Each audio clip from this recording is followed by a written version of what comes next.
Hello, Blue Jays fans, and welcome back to another video. Man, oh man, we made it again. It just keeps flip-flopping back and forth, and it looks like we're getting closer and closer, possibly, to a game seven. But I'm very happy with the results of last night's game, even without the presence of George Springer. Let's talk about it. Brandon, your thoughts as usual.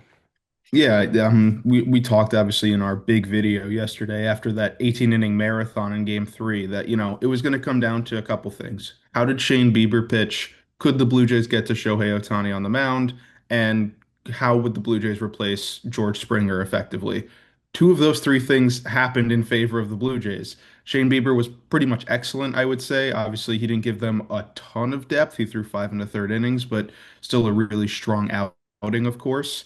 And then obviously Shohei Ohtani ended up giving up four runs. He only gave up two through the first six innings of Vladimir Guerrero Jr. home run. He remains on fire this postseason. I mean, a really impressive performance. And then he came back out for what ended up being really the decisive seventh inning, where the Blue Jays scored four runs. That obviously they had a lead and wouldn't relinquish it, but those four runs proved to be all they needed to ensure that they would go home with a victory in Game Four. And so. Yeah, I think, again, obviously now you push the series back to even. You're going to get a game one matchup again in game five between Trey Savage and Blake Snell. Obviously, Savage has looked really good at times in the postseason. He's had his stumbles as well. Obviously, a rookie, a lot of pressure on him here. Blake Snell obviously remains one of the best pitchers in baseball. So, advantage to the Dodgers, especially at home in game five. But the Blue Jays took care of business. We said they needed to win one of these three games on the road to ensure it got back to Toronto for at least a game six. That's exactly what they did in game four. And now you're kind of playing with house money in game five because no matter what, we saw it in Seattle. Seattle won game five. They were up 3-2, and the Blue Jays won the next two at home. The Blue Jays have done their job. Whatever happens tonight, in my opinion, is just gravy. I think the other thing to note, and we spoke about it in last video too, is we were really worried about Shane Bieber, considering we used almost the entirety of the bullpen in that 18 inning game, and so a lot weighed on Shane Bieber's shoulders. He completely, delivered, which is amazing.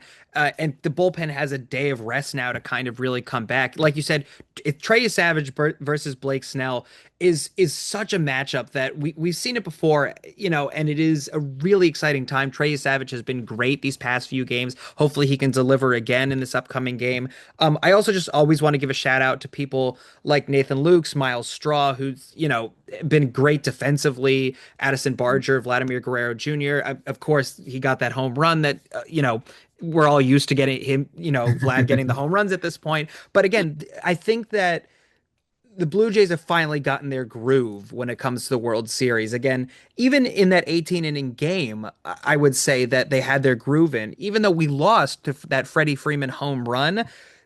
18 innings is nothing to scoff at. I mean, everybody is tired. Even if you saw the Shohei Ohtani interview, the only thing he had to say is, I'm tired and I want to go home. I think that's how everybody felt. But to come back and win the game 6-2 is pretty impressive for this Toronto team.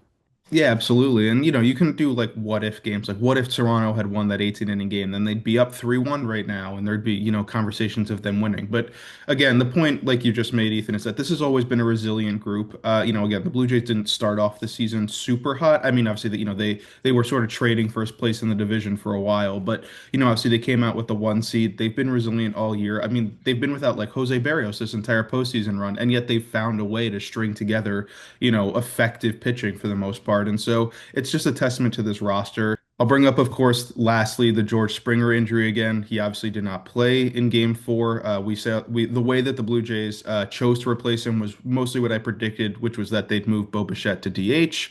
Then they moved Isaiah Kiner-Falefa into the lineup at second base, which defensively, obviously, that's the right call. Offensively, not so much. Kiner-Falefa has been mostly a black hole in the postseason. We sort of know this about him. Obviously, again, if George Springer's out in game five and potentially beyond, we'll have to see if that's what the Blue Jays choose to do. Again, I don't love the idea of just having pretty much an automatic out at the bottom of the lineup, even if it is for the sake of defense. There are other options. Davis Schneider can always play the infield if needed. There's other way. Ty France has had some second base opportunities in the past, so there's ways for them to get around this. But the point is, obviously, again, the Blue Jays took care of business. If they can win Game Five, I mean, obviously that's a big ask against Blake Snell, but if they can win Game Five, you're looking at a really advantageous position going into Game Six. We got Kevin Gausman going at home in an elimination game for the Dodgers. Yeah, and Kevin Gausman, I mean, he's had his ups and downs. I mean, when we saw just a few games ago when he arrived in the sixth or seventh inning, he didn't do yeah, amazing. But before, or excuse me, he did okay in prior innings. But that's not what I want to focus on right now. We have a win under our belts, and right now the next game is more of a deciding game, into the near future. For now, we'd always love to hear your comments, thoughts, and everything in between as we go into this next game.